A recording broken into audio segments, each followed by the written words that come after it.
का मेडिटेशन करके आता हूँ, फिर हम लोग चलते हैं। अब मैं गया मेडिटेशन करने, नीचे आते आते मुझे जोर जोर से आवाज़ सुनाई दी। मैं बोला बॉस क्या हो गया, घर में कुछ प्रॉब्लम तो नहीं हुई? जैसे ही मैं अंदर गया, मैंने देखा मेरा भांजा खेल रहा है PS2। बोला ये क्या कर रहा है? तो बोला मामा जी आपने तो बताया सवेरे 6 बजे उठ के गेम खेलना चाहिए। सबके अपने अपने गेम्स होते हैं, पता नहीं, और लेडीज लोगों के तो अपने ही गेम्स होते हैं। मैं उसके बारे में कुछ सोच भी नहीं सकता, बोल भी नहीं सकता, शायद पता नहीं हो सकते हैं या नहीं भी हो सकते। तो गेम्स एक फिटनेस का तरीका है, लेकिन हम उसे किस तरीके से लेते हैं। काफ़ी बार बहुत लोग गेम्स तो खेलते हैं, लेकिन सवेरे जब कोई जाता है और फिर अफसोस करता है यार मैं हार गया या इसके लिए, या नेगेटिव कमेंट्स देता है, तो उस गेम्स के भी पॉजिटिव रिजल्ट्स नहीं मिलते। और आखिरी योगा, बहुत सारे यहाँ पे योगा के फैंस हैं और बहुत सारे लोग योगा भी शायद करते होंगे, जानते होंगे। तो मुझे आप लोगों से ये सवाल पूछना है कि योगा आखिर है क्या? What is yoga? योगा किसे कहते हैं? कोई जवाब देना चाहेगा? योगा किसे कहते हैं? नींद में नहीं हो ना? Good morning. हाँ, नींद में नहीं हो ना? हाँ, योगा किसे कहते हैं? योगा क्या होता है? सिंपल, काफी लोगों से जो मैंने पूछा ना, एकदम सिंपल सा जवाब देते हैं। सबसे सिंपल जवाब है सर नीचे पैर ऊपर, इसका मतलब योगा। अपने बॉडी को आड़ा टेढ़ा करना, पैर ऊपर करना, सर नीचे करना, इसी को तो योगा बोलते हैं। बात तो सही है, उसे योगा बोलते हैं। लेकिन वो योगा जो हम लोग कहते हैं, जो साइंस या वेस्टर्न साइंस से आया है, वो सिर्फ एक छोटा सा पार्ट है। लेकिन एक्चुअली योगा जो 2200 साल पहले इंडिया में आया और यहाँ से सब जगह फैला, वो चीज़ कुछ और थी। वो चीज़ महर्षि पतंजलि ने दी थी हमें। 2200 साल पहले उन्होंने बताया कि योगा एक छोटा सा तो हिस्सा है, लेकिन एक्चुअल चीज़ है अष्टांग योग। योग जिसके 8 पैर होते हैं, उसका सिर्फ एक पैर, हम लोग जो बोलते हैं ना योगासन, उसका सिर्फ एक हिस्सा है। अब इसकी भी बहुत इंटरेस्टिंग स्टोरी है, पतंजलि कैसे आए और कैसे ये चीज़ उनके बाद में हुई। महाभारत होने के बाद में, महाभारत में जो कुरुक्षेत्र की लड़ाई है उसके बाद में, विष्णु जी उनके नाग अधिशेष पर बैठे थे और शिव जी का तांडव नृत्य देख रहे थे।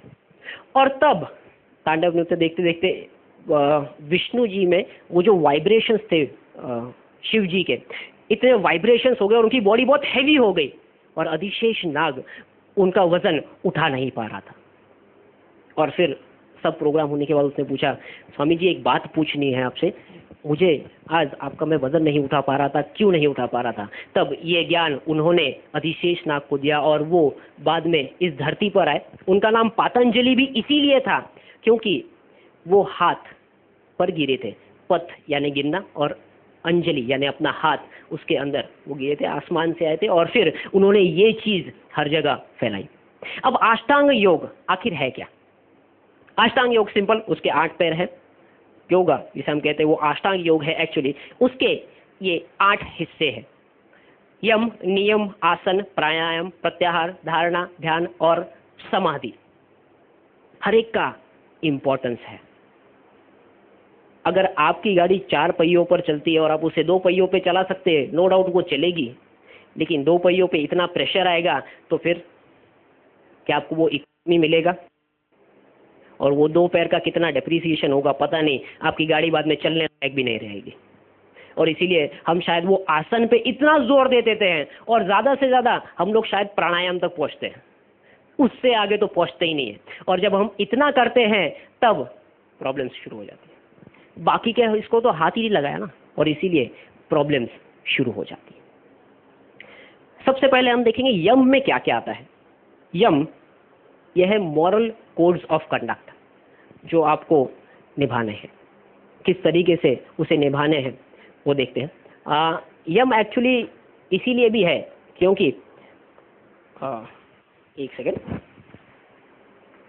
से जांच पड़ताल नहीं की तो ऐसा प्रॉब्लम होता है। देखो ठीक से सब कुछ देखा नहीं तो प्रॉब्लम आया ना, ठीक से पहले से चेक कर लेते तो प्रॉब्लम नहीं आता। इसीलिए अभी हम लोग भी सब कुछ ठीक से देख लेते हैं, यानी फिर आगे प्रॉब्लम नहीं आना चाहिए। यम ये वो रूल्स है जो हमें समाज में रह के फॉलो करने हैं, कोड्स ऑफ कंडक्ट है इंडिविजुअल के लिए। इंडिविजुअल ने कैसे रहना चाहिए। अब इसमें सबसे पहले आता है अहिंसा, नॉन वायलेंस। यहाँ से कितने लोग वायलेंस यूज करते हैं डेली लाइफ में? फिजिकल वायलेंस, लेके मारो पीटो और फिर काम होता है। और इनफैक्ट वो सिर्फ एक तरीके का वायलेंस नहीं है, बाकी जो लोग हैं ना वो भी वायलेंस यूज करते हैं, लेकिन वो छुपा रुस्तम वायलेंस है, छुपा रुस्तम हिंसा है। और दो तरीके जो वायलेंस होते हैं ना वो होते हैं मेंटल एंड ओरल। अब ये कैटेगरी में तो सब लोग आ गए, कोई छूटा ही नहीं है। कितने लोगों को गालियां देते हो दिन में? कितने लोगों को, कितने नौकरों को डांटते हो दिन में? कितने लोगों के बारे में बुरा सोचते हो, प्लान करते हो, नहीं यार इसका तो मैं बदला लूंगा, इसको तो मैं इस तरीके से मजा जरूर चखाऊंगा। हम इस तरीके की हिंसा तो रोज ही करते हैं। और इसीलिए पतंजलि ने कहा था कि ये सब तरीके की हिंसा जब आप छोड़ोगे तब आप अहिंसा के मार्ग पर चलोगे। सबसे पहला वो छुपा रुस्तम वाले आइटम में बहुत खतरनाक होते हैं, वो छुपे रुस्तम आइटम से जरा बच के रहे। अगली चीज है सत्य, ट्रुथफुलनेस। महाभारत में कहा गया है कि चुप बैठना कुछ भी बोलने से अच्छा है, सत्य बोलना चुप रहने से ज्यादा अच्छा है। और सबसे अच्छा वो है जब आप सत्य बोलते हो और धर्म के हिसाब से, आपके धर्म के हिसाब से वो किसी के काम का भी है और उससे उसे रिजल्ट भी मिलता है। इसीलिए अगली बार जब भी आप मुंह खोले तो सोच लीजिए खोलना जरूरी है, नहीं तो बंद रखिए। नहीं तो दूसरा, बोल रहे हैं तो क्या वो मेरे धर्म के हिसाब से है, और सबसे इंपॉर्टेंट सामने वाले को यूजफुल है, काम का है तो यूज कीजिए, नहीं तो नहीं करेंगे तो चलेगा। आजकल है ना थोड़ा पैटर्न चेंज हो गया है। हम लोग सत्य तो बोलते हैं, नो डाउट हम लोग सत्य बोलते हैं, लेकिन आजकल पैटर्न थोड़ा चेंज हो गया है, अर्ध सत्य बोलते हैं। जितना अपने काम का है ना उतना बोलना, उससे ज्यादा नहीं। सिंपल सा फॉर्मूला है। अभी मेरा भांजा यहाँ पे आया हुआ है, दूसरा भांजा, तो कैसा है कि बहुत अमेजिंग चीजें वो करता है। जैसे उसे खेलने जाना था क्रिकेट, उसे बोला नहीं, ए दूध पिए बिना नहीं जाना है। बोला ठीक है मामा जी पक्का। वो गया फटाक से नीचे, मैं उसको गेट पे मिला, मैंने उसको पूछा अरे दूध तो पिया ना? तो बोला हाँ मामा जी पक्का पिया, आप चेक कर लो। वो गया नीचे खेलना शुरू। मैंने देखा तो मग तो अभी भी भरा हुआ है, यार दूध तो कहाँ पिया इसने। मैं बोला अभी आने दे, उसकी खबर लेता हूँ। मैंने भी एक टाइप की हिंसा तो कर ली, आने दे खबर लेता हूँ। आया वापिस, तब उसको पूछा क्यों मुझसे झूठ बोला, दूध नहीं पिया? मामा जी मैंने पिया था ना, मैंने एक सिप पिया और मैं चला गया। आपने क्या पूछा, दूध पिया क्या? मैंने हाँ दूध पिया मैंने। अब मैंने ही उसे पूरा सवाल नहीं पूछा तो उसमें क्या, पूरा मग दूध पिया, मग खाली किया। अगर ये पूछता तो वो बोलता हाँ मग खाली नहीं किया लेकिन दूध पिया। अब आजकल हम लोग ये अर्ध सत्य बहुत एफिशिएंटली यूज करते हैं। और फिर प्रॉब्लम कैसा आता है आपको बताता हूँ। एक आदमी था, वो रोज भगवान की प्रार्थना करता था, भगवान मुझे एक बढ़िया लंबी सी गाड़ी दे दे, मेरे आसपास में हर जगह लड़कियां हो और मेरे पास इतने पैसे हो कि पैसे छल के बाहर। भगवान ने बोला तथास्तु। अगले दिन उसे कंडक्टर की नौकरी मिल गई और वो बन गया लेडीज कॉलेज में जाने वाला बस का कंडक्टर। अब उसने कहा था लंबी गाड़ी दो, लंबी गाड़ी तो दी। उसने कहा था कि नहीं मेरे आसपास में सब लड़कियां होनी चाहिए, गर्ल्स कॉलेज की वो दे दी बस। और उसने कहा था कि मेरे पैसे छलकने चाहिए बाहर, इतने पैसे चाहिए, तो उसे दे दिया वो कंडक्टर का बैग। इतने पैसे आते थे कि छलकते रहते थे।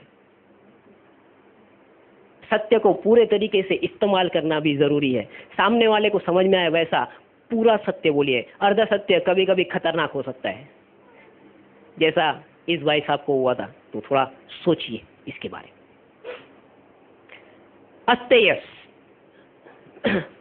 Non stealing. कितने लोग चोरी करते हैं? यहाँ से कोई कुछ चोरी करता है? हम लोग एक्चुअली फिजिकली तो कुछ नहीं चुराते कि ये चुराया वो चुराया, लेकिन अगर मैं कहूँ ना तो यहाँ से सब लोग चोर हैं। इनफैक्ट मैं भी चोर हूँ। हम क्या क्या चुराते हैं देखो, सिंपल चीज क्या क्या चुराते हैं। सबसे पहले किसी को टाइम दिया ना, मैं तुझे 8:15 बजे मिलने आता हूँ, हम पहुँचते हैं 8:30 पौने 9। भाई टाइम चुराया है तूने। अगर तुमने 10 लोगों को बोला है तो 10 × 15 मिनट, इसका मतलब 150 मिनट चुराए हैं किसी के। यंग इंडिया के 150 मिनट चुराए, बॉस इससे बड़ी चोरी तो और कुछ नहीं कर सकते। दूसरा, आजकल के पेरेंट्स का एक फेमस डायलॉग है जो वो बार बार यूज करते हैं, मैं बोलूं वैसा कर, अपना दिमाग मत लगा। मैं बोलूं उतना कर, अपना दिमाग मत लगा। 25 साल तक बेचारा वही करते रहता है और 26वें साल में फिर पापा खुद कंप्लेंट लेके आता है, इसका डिसीजन मेकिंग कैपेसिटी नहीं है। चुराया ना उसका डिसीजन मेकिंग कैपेसिटी, चुराया ना उसका क्रिएटिविटी, उसको कुछ काम करने दिया, उसे 25 मिनट लग रहा था, उसको बोला छोड़ इधर ला मैं करके देता हूं, 10 मिनट में करके दे दिया, उसका क्रिएटिविटी तो चुरा लिया ना बेचारे का। क्या आप ऐसी चोरी करते हैं? पूछिए अपने आप से। ऐसी चोरी से भी दूर रहिए। जब हम लोग ऐसी चोरी करते हैं तो शायद आगे जाके लाइफ में बहुत ज्यादा प्रॉब्लम्स आते हैं। अगला है ब्रह्मचर्य। टेंशन मत लीजिए यंगस्टर्स, ब्रह्मचर्य का मतलब ये नहीं कि आप कुंवारे रहो जिंदगी भर। इन्होंने ब्रह्मचर्य किसी और तरीके से बताया था, इसीलिए सिलेबस को कट करके कॉन्टिनेंस ये शब्द इस्तेमाल किया गया है। ये इसीलिए इस्तेमाल किया गया है क्योंकि हम लोग अपनी एनर्जीज काफी अलग अलग जगह खर्चा करते हैं जहां पे एक्चुअली जरूरत नहीं है। अब जैसे 4-5 लोग मिले और शुरू हो गए yup yup yup yup yup yup yup yup yup yup, अरे जरूरत नहीं है उस बात के लिए, इतना सारा कॉन्वर्सेशन, इतना सारा डिस्कशन, इतनी एनर्जीज वेस्ट। अब ब्रह्मचर्य में हम देखें ना, उसमें ब्रह्मा है, पहला वर्ड ब्रह्मा, और ब्रह्मा का यही मतलब है स्टार्ट ऑफ एवरीथिंग। उगम होता है जहां से, वो ब्रह्मा। और उगम के लिए बहुत ताकत लगती है।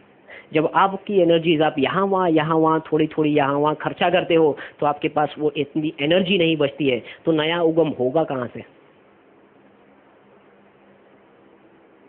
Silence is the best medicine. अपनी एनर्जीज बचाइए।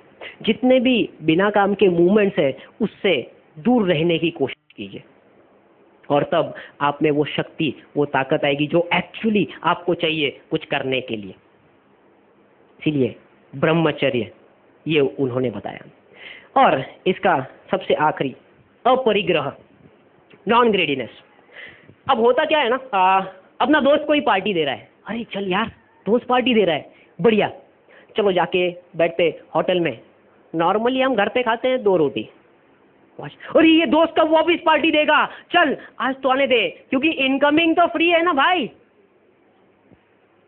पिज्जा खाने जाएंगे, हम खा सकते हैं 4 स्लाइस, लेकिन फिर भी नहीं मैं पूरा खाऊंगा क्योंकि इनकमिंग तो फ्री है, इनकमिंग तो फ्री है। और फिर हमारे अपने आप पर हम लोग अत्याचार करते रहते हैं।